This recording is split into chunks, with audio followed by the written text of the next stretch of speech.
So last time we ended up mounting the radiator in position with the engine, but we found out that this little mount by itself is not going to be enough to hold the radiator. Right now what I want to do is cut some L-bar, weld it into place right here. That way we're able to actually screw these in. That way the radiator is held in place as stiffly as we need it to be. And then we get ready to actually start this thing for the first time in the next episode. So stay tuned for that. But for right now, let's grab some L channel and get to cutting and see what we can make.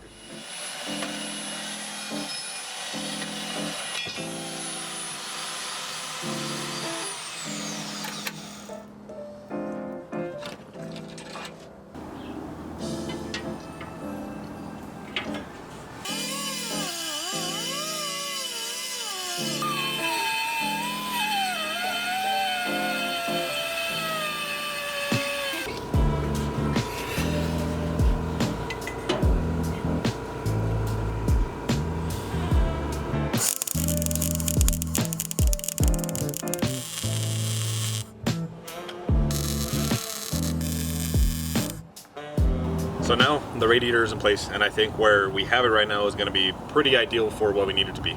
It is the highest point of the whole system, so that means that any air that's trapped in it is actually going to leak from the front of it. At least that's the hope from the breather tube. The other half of it is it's in a place where it's not really going to interrupt us, but the only concern that I do have is that it's actually extremely close to the exhaust system.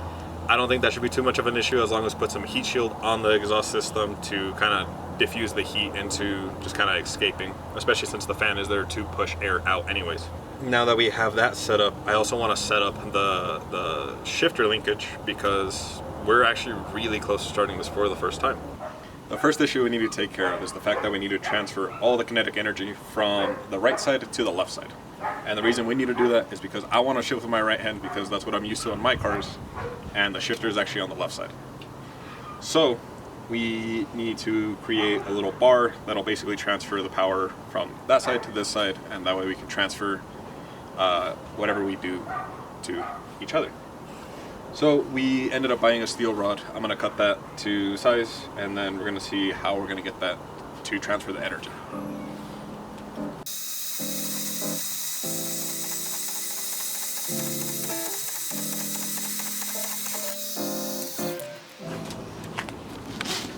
So let's see where we can put it. I was thinking something like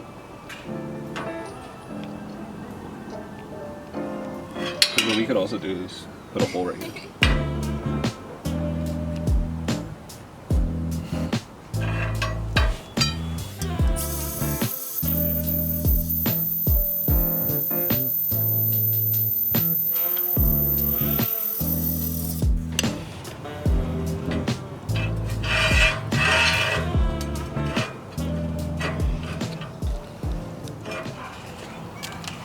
So we have this that I want to make kind of a bar out of, and I think this is what's going to shift our system. But I need to make a little plate here, so I need to cut the tail end of this off and then make this a giant strip. So let's see if I can do that straight.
Nice. So that, I think, is going to work well enough to be able to transfer all the energy to the other side. So then we kind of need to do something similar and create our shifter lever. And you guys are going to see what I think we're going to do with that. But I need to weld this real quick, make sure that it's at least stable on this side and straight. That way I don't have to worry about it on this side and I can just work on that side. So let's grab that welder one more time.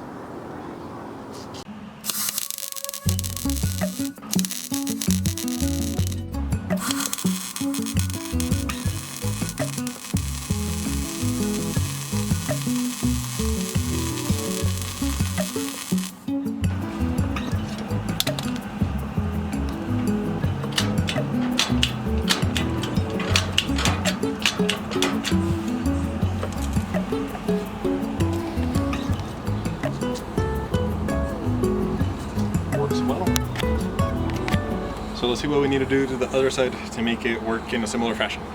What I want to use for the shifter is actually the handlebars from the actual ATV. And like I said, I'm trying to make use of everything that we have from the ATV. And I think this would make a great shifter, mainly because of this shape. Because of the shape, I believe we can cut it about right here. And it'll actually displace the actual lever of where we're pulling. So it kind of saves space overall. So I'm going to get to cutting this right about here, and then we're going to see if we can mount it or kind of locate where it's going to go.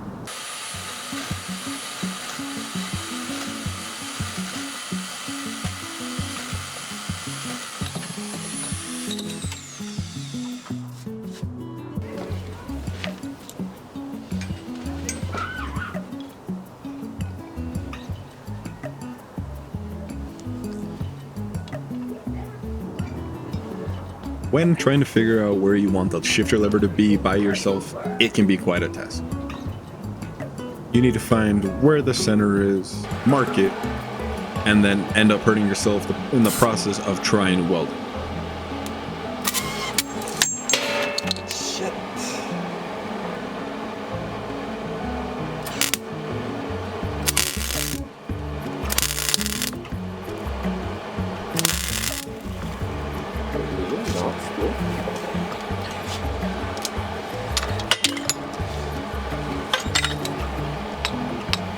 Oh, interesting. Okay.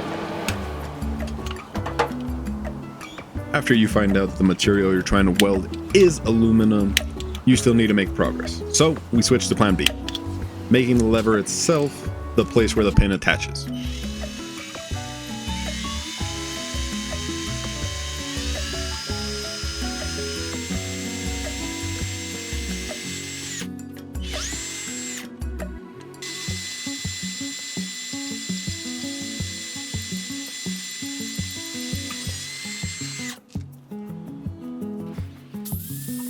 Now that the lever is all prepped, we have to prepare the linkage. This is done by cutting a long strip of metal, sanding it straight, and making some holes on either end.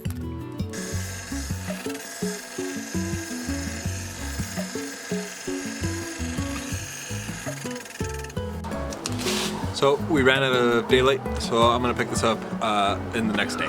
But we are really close to getting this done, and I'm super excited with how this is looking. So I'll catch you guys tomorrow or the next day. We now have all the pieces to make this work. The only thing we're missing is the platform where everything is going to mount. So let's go ahead and cut that out and build everything that we need.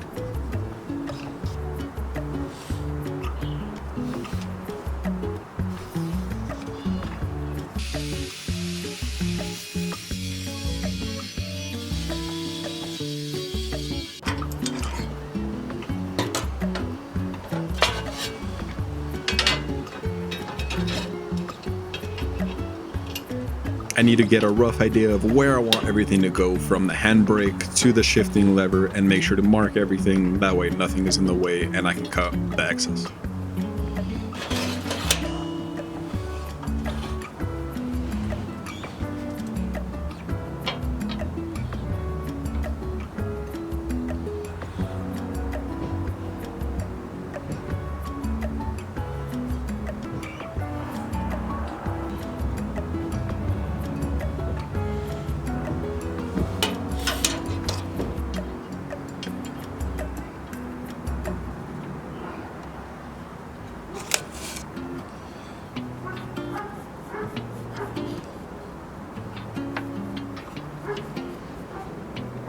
Now that I know roughly where I want the lever to go, let's cut out a hole for it to fit.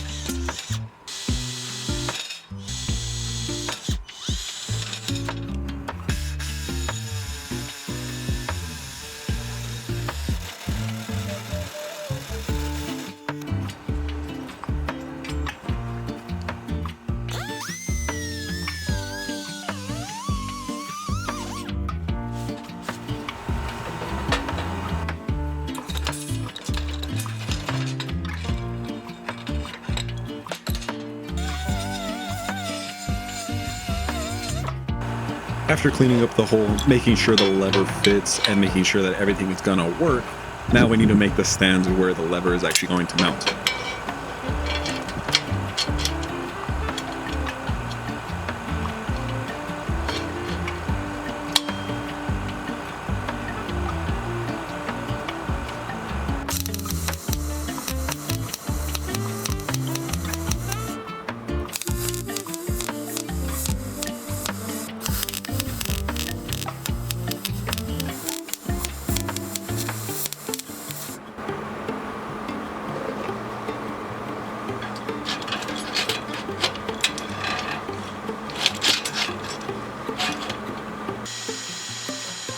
Now, after doing all this work to get the lever in place where I thought it was gonna work, I found out that it actually wasn't going to. That is actually because of this rod right here. Since it has no support, we weren't able to actually put pressure on it, so we needed to take what we did, transfer it to the other side, and redo everything that we just did. So we cut it out, re-welded it on the other side, and tested to make sure that it was going to work.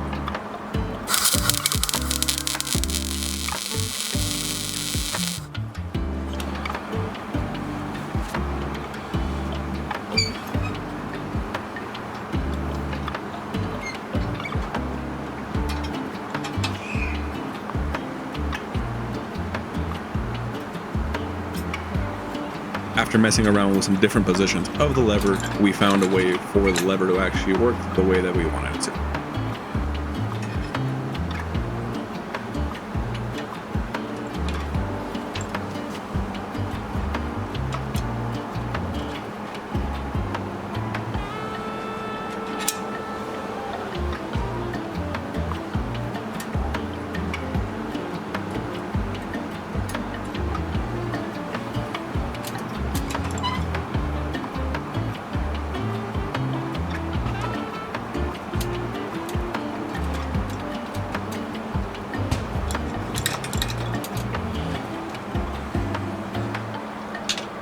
Now this isn't the final iteration, but it'll work for now so we can get this go-kart up and running. Woo!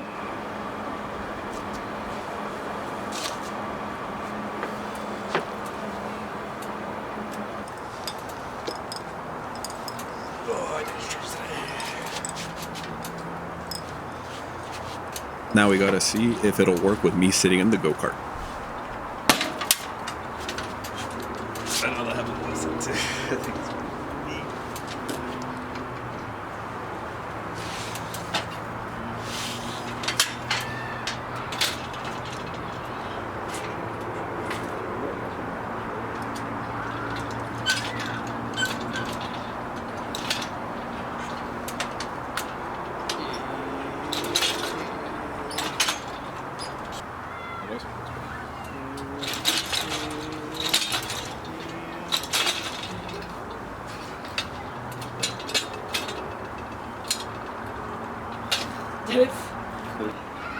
Every day it seems like we run into a lot of small issues, but by the end of the video we actually end up finding out that we're a lot closer to starting this motor for the first time.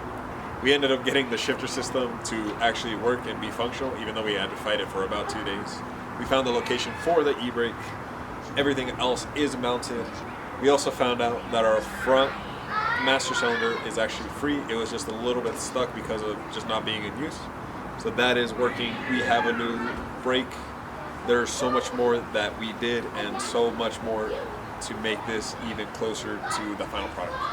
Overall, I am happy with where we're at in this. I think we're really close to getting this started for the first time. And I'm hoping you guys are enjoying this as a whole.